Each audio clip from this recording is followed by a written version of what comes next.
Oh, okay. Andra Grifter, why don't you tell me what you did in the neighborhood that may or may not have called off a search because you were in the neighborhood? Why don't you tell me about what happened when you came to that neighborhood and what you did? That whole panic thing. But no internet. That's why I didn't go live from out there. I think I could have gone live from in front of their home, but typically I like Whose being on a home? sidewalk. And in front of their home and across the street, there are no sidewalks. It's just a road. You can park in the road. So there is that kind of easement that I could have set up in the road. And there wasn't a lot of cars, but I'm one of those vibe people. So I always, it's one of the creative things that, I can always tell when is the appropriate time to do what and what do I Oh, feel is appropriate, right? right. And so in this particular situation, I didn't think it was appropriate to set up there. And not only that, but for safety issue, not that the community was unsafe. The community is beautiful. I had an opportunity to meet with one of the neighbors. And he was a little Neighbors. rough at first, kind of standoffish when I approached him. And you got to understand, it was freezing this morning. So I started out in a shirt and in shorts and flip flops. And when I packed up the car, I was fine. I started heading to Minnesota, and I had to stop and get gas. And when I stopped and got gas, the wind was blowing so bad, and it was so cold that I actually had to get into the bag, get my leggings, my Okay, sweatpants. I have one what thin about the little neighbor? Harley Davidson jacket, just my black one with the. If anybody's seen, I think you guys have seen me in it. It's got like Okay, the the neighbor. rhinestones that do the eagle. It's really nice. Anyways, so I just had that thin little jacket on, and I'm walking up to him. The hair's a mess. I The look like a neighbor. freak because I wear. Let's get to the neighbor. So I was explaining to this guy. So I was just asking him about, how the neighborhood is. Have they had anything like this happen? I didn't put him on the record or anything like that. I just had a conversation with him. Real tall guy. Real tall On guy. the He record. seemed really nice. He just The seemed a neighbor. little, he's not used to people just walking up to him up the road. It's a small community and everybody knows everybody. So but I did have an opportunity just to peek into a little bit. He says that he loves the area. He's a lifelong resident of the area. He didn't know them. He never saw their children, but he wasn't right directly across. It's not like I don't want this to be snowballed into like they kept their children in the house. I don't know that to be true at all. It's just that he personally didn't know them because the way the house is, it was over there. And then he was like on a road in a cul-de-sac.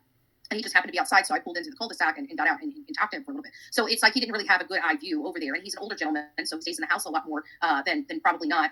Or, he's up and about during the day when the kids are at school and, mom and dad are at work. So, but I had an opportunity to meet with him. And he says, there's been, just like every other community, they do have their crime. Their crime typically isn't from the people that were born and raised there. Over the years, there's been a lot of people that moved into the area that bring in some riffraff, and that does happen, especially when, we, in 2007, 2008, a lot of people lost their homes. A lot of Oh, people had really? to migrate around the United States to get situated with Really? family that were out of state and stuff like that. So they ended up moving completely out. Some people moved completely out of their home states because they couldn't Oh, afford to live there, and they really? had to go to family members to help, right? So, and then of course with the whole illness, the pandemic, and everything, and people were fleeing their areas, and Madeline, what the does whole this have shift to of people moving do? around the country and moving out of states Okay, and moving into states and all this other stuff. So it does happen. It brings in, a new element of people that live in okay. different areas that have different experiences and different strengths and weaknesses. And Why sometimes were they you bring in talking some to riffraff. Madeline And so that's Kingsbury's basically what he was neighbors? saying. But it was a small community. It's a cute community.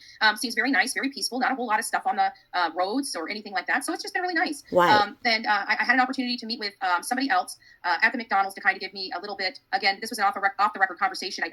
I've got it recorded, but What I'm not going record? to release it. At least not yet. Um, What but record? anyways, learned a little bit more about the case. So it was just finding out some information, just doing fact finding, so I can bring that information back to you. But that drive, I recorded it, and I'm going to show you guys Okay, that drive when I get back to Florida now. So just for my audience to know, kind of so how everything's going to take place. Is I'm not sure if I'm going to do a live tomorrow. I've got to be out of here at 3:00 in the morning, and I don't get home until later in the afternoon. So I'm pretty sure it's going to be a very long and okay. exhausting day for What me. did you So it do really with depends Madeline's if I'm going to do neighbors? live. But just for all intents and purposes, if I go live, it'll just be a bonus. Just don't anticipate it. And then we'll get right back onto regular schedule the following day. So it will be tomorrow's Monday. So we'll be back on schedule for Tuesday. Tuesday will be a regular coffee club. We'll be at 6:30.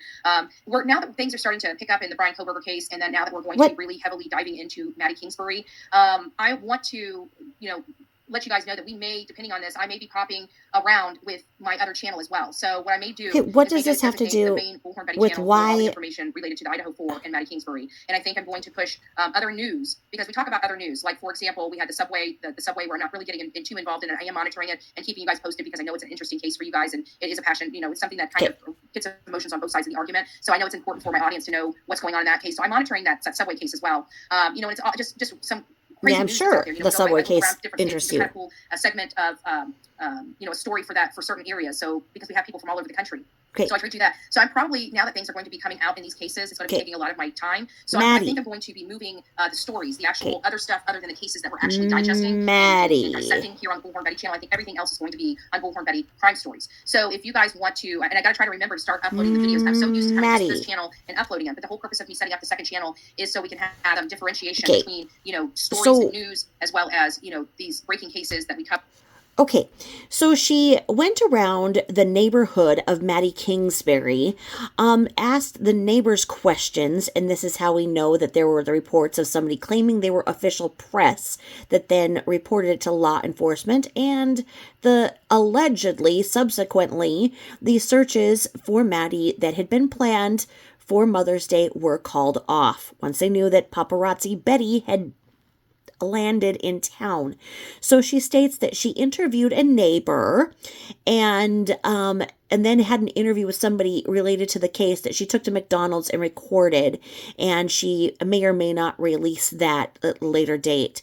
If anybody has any tips or information on the Maddie Kingsbury case, they are supposed to forward that to law enforcement, and you are never supposed to go and interview neighbors, as that could compromise the case if they were witnesses. This is really, really unacceptable what she did, and she caused a lot more damage than she should. As she says, she likes to set up her stuff in neighborhoods. She likes to pull up, get their sidewalk, and go and start, well, asking the neighbors about things. And that is not what you are supposed to do. That is actually interfering in an active crime case. I just have never heard of anybody dumb enough to do it, and especially somebody claiming to be official press. So once again, please do not do what Betty does.